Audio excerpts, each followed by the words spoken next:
Alors, je vais poursuivre avec la prochaine intervention et je reconnais Monsieur le député de La Fontaine. À vous la parole. Merci beaucoup, Madame la Présidente. Dans deux temps. D'abord, je vais commencer par les propos tenus par le représentant de la Coalition Avenir Québec, le député de Chutes-de-la-Chaudière.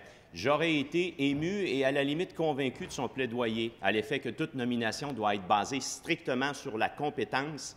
N'eût été des propos tenus devant Denis Lessard par le chef de la Coalition Avenir Québec le 24 août 2012, qui disait, Madame la Présidente, et là, les gens à la maison ont tous en mémoire le plaidoyer vibrant du député de Chutes-de-la-Chaudière, qui vient de dire « Nous, la CAQ, c'est la compétence, c'est pas les accointances, puis c'est pas la philosophie, c'est la compétence. » Or, le chef de ce député, de mon collègue, mon estimé collègue Chutes-de-la-Chaudière, a dit, le 24 août 2012, et je le cite, « Si on veut faire un changement au Québec, il faut remplacer les personnes qui font de la politique, mais aussi les sous-ministres et les présidents de sociétés d'État qui ne pensent pas comme nous, qui ne sont pas d'accord pour faire ces virages. » Fin de la citation. Alors, député de la Chutes-de-la-Chaudière qui dit ses compétences, le chef qui le contredit. Alors déjà là, Madame la Présidente, on vient de régler le cas de la position de la CAQ. On aura peut-être l'occasion de les entendre ultérieurement. Mais contrairement à ce que disait le chef de la Coalition Avenir Québec, ce n'est pas la compétence, ce n'est pas l'allégeance qui détermine la nomination, mais la compétence. Je vais citer un exemple. Diane Lemieux, à la tête de la Commission de construction du Québec, a été nommée par un gouvernement libéral. Elle avait siégé comme députée du Parti québécois. Elle est compétente. Elle a été nommée pour cette raison. Alors, voilà pour la Coalition Avenir Québec, Madame la Présidente. Au niveau de la motion qui est devant vous, j'aimerais, parce qu'évidemment, dans ma vie antérieure, comme avocat au civil, il y avait une théorie que je trouvais assez retentissante, qui était la théorie des mains propres, Madame la Présidente. Théorie des mains propres fait en sorte qu'en droit civil, quiconque réclame justice doit avoir les mains propres. Autrement dit, présenter tous les faits, appliquer à soi-même ce que l'on prêche pour les autres. Or, premier attendu de la motion, et je le cite, que l'Assemblée nationale prenne acte des perquisitions effectuées à la permanence du Parti libéral du Québec par la Sûreté du Québec.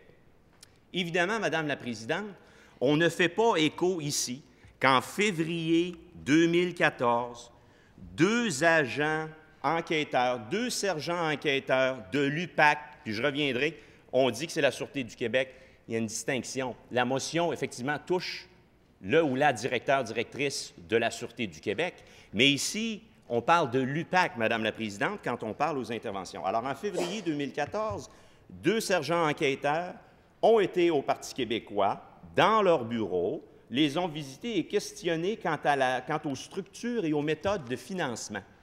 Madame la Présidente, j'ai été extrêmement surpris de ne pas lire ça également, également comme un attendu dans la proposition, dans la motion qui est faite devant vous aujourd'hui. Alors, ici, il est important de présenter tous les faits et de ne pas en oublier, parce que mon estimé collègue de Matane-Matapédia disait qu'une telle visite appliquée au Parti libéral, c'est pas banal, c'est exceptionnel. Mais pourquoi l'a-t-il oublié quand les deux sergents enquêteurs sont allés questionner le Parti québécois sur ses structures de financement et ses modes de financement? Ça ne doit pas être banal, ça non plus. Pourquoi il l'a oublié? Deux choses l'une.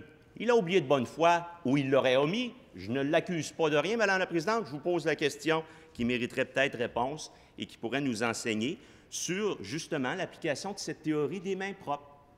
Autre élément, on dit que la Sûreté du Québec aurait fait ses visites. Mais non, c'est l'UPAC.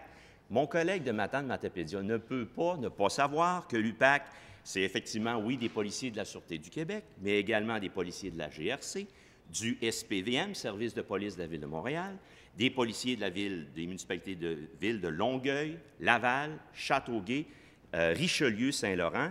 Alors ici, un deuxième élément, Madame la Présidente, quand on parle de la théorie des mains propres, de tout dire et de dire ce qui est important et de faire les bonnes distinctions. Peut-être que la rédaction de la motion, Madame la Présidente, des fois on fait ça vite, des fois on fait des erreurs. Alors, peut-être la prochaine fois, mon collègue aura l'occasion de se relire. Également, on plaide à haut cri, et là je reviens à l'UPAC, la nécessité d'avoir une UPAC indépendante. Et je cite mon collègue qui a dit que l'UPAC fait l'unanimité. Ce sont ses propres mots il y a quelques instants. toujours ses propres mots, dont l'indépendance est assurée.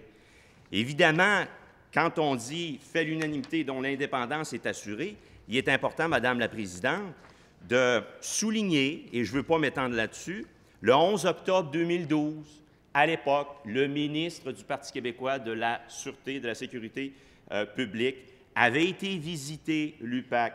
Et l'on disait, et ça avait fait grand remous, le ministre, et je cite ici un article du Devoir, le ministre de la Sécurité publique exige un redressement de l'UPAC dont le manque de cohésion freine l'action. En entrevue au Devoir, le ministre a servi un avertissement non équivoque précisant qu'il n'exclut pas d'apporter des changements, et on le cite, jusqu'aux plus hautes sphères de l'organisme. Alors, quand on dit, Madame la Présidente, la motion du Parti québécois, on vous présente ça parce qu'on veut réellement s'assurer de l'indépendance de l'UPAC, on voit bien que le discours ne tient pas à la réalité. Donc, motion, je reviens, motion qui fait fi de faits qui ne sont pas anodins. 2 sergents enquêteurs au Parti québécois. Pourquoi on n'en parle pas? Ce sera un oubli du député du Parti québécois. On veut lier l'UPAC et la Sûreté du Québec. L'UPAC, c'est beaucoup plus que la Sûreté du Québec. C'est la GRC, SPVM, d'autres corps policiers, qui fait un travail extraordinaire. 2e élément. 3e élément, Madame la Présidente, il y a eu dans les faits, alors que le Parti québécois est au pouvoir, une action, le 11 octobre 2012, où le ministre du Parti québécois a dû se défendre et réfuter les accusations d'ingérence politique dans les services de police. Madame la Présidente, la théorie des mains propres, c'est de dire tous les faits, de faire les bonnes distinctions et de prêcher non seulement les bons motifs et les bons éléments, mais de les appliquer à soi-même. Il y a ici des éléments qui sont fort troublants et qui, je crois, étaient nécessaires de souligner. Citation également, Madame la Présidente, l'actualité le 1er octobre 2014, un titre, « Les jeunes loups du Parti québécois ». Alors, le député de Matapédia, et j'en suis fort content pour lui, était identifié comme un jeune loup du Parti québécois et on le citait de la façon suivante. Pendant nos 18 mois au pouvoir, on a tenté d'imposer notre vérité au lieu d'écouter les gens. Fin de la citation, Madame la Présidente, dans l'actualité du 1er octobre 2014. Alors, évidemment, les enseignements du passé, c'est bon de les tirer, mais c'est bon de les appliquer. Et en ce sens-là, j'invite mon collègue de Matapédia à faire la même chose en la matière.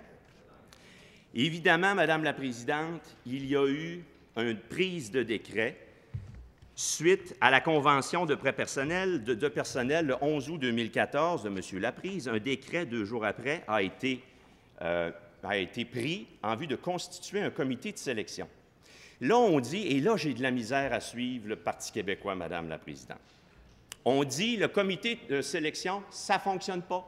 Il va y avoir 3 candidatures à la fin. Le processus est vicié, alors que, et la ministre aura, et mes autres collègues, l'occasion de le démontrer, c'est un processus unique, un processus qui, lorsque le Parti québécois a nommé le directeur de la Sûreté du Québec en 2012, évidemment, ils n'ont pas appliqué ça à leur propre démarche. C'est un processus qui est unique, qui est nouveau, qui vient assurer l'indépendance, mais là, le Parti québécois ne le reconnaît pas. Ce n'est pas ça qu'il faut faire. Il faut évidemment avoir un autre processus. L'indépendance n'est pas assurée. Or, Madame la Présidente, s'il plaide que le comité est l'arbre empoisonné, comment peut-il plaider qu'ils vont prendre les fruits de l'arbre empoisonné puis qu'ils vont décider à travers les 3 candidatures que le comité aura trouvées et qu'ils les décideront en commission parlementaire, Madame la Présidente? Donc, il y a un aveu très clair que les 3 candidatures, à sa face même, sinon il y a une contradiction flagrante, à sa face même, le comité permettra d'avoir 3 excellentes candidatures. C'est un aveu retentissant, Madame la Présidente.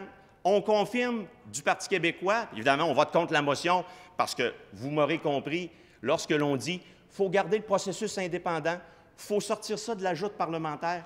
Madame la Présidente, je n'ai pas pu trouver un exemple similaire dans les parlements en Occident d'un processus où, justement, on veut rendre une décision indépendante, mais on la balance dans la joute politique. On va vouloir décider des 3 excellentes candidatures, pas de problème, ils vont piger une des 3 candidatures, mais de décider ça à la majorité des groupes parlementaires, évidemment, aux aléas de la joute partisane. Et en conclusion, à la lumière de la rédaction de la motion, on ne peut pas dire qu'on est à l'abri, avec l'opposition officielle, de joutes partisanes. parce que je pense qu'on vient d'en faire la démonstration. Alors, merci beaucoup, Madame la Présidente. Alors, merci beaucoup, Monsieur le député de La Fontaine.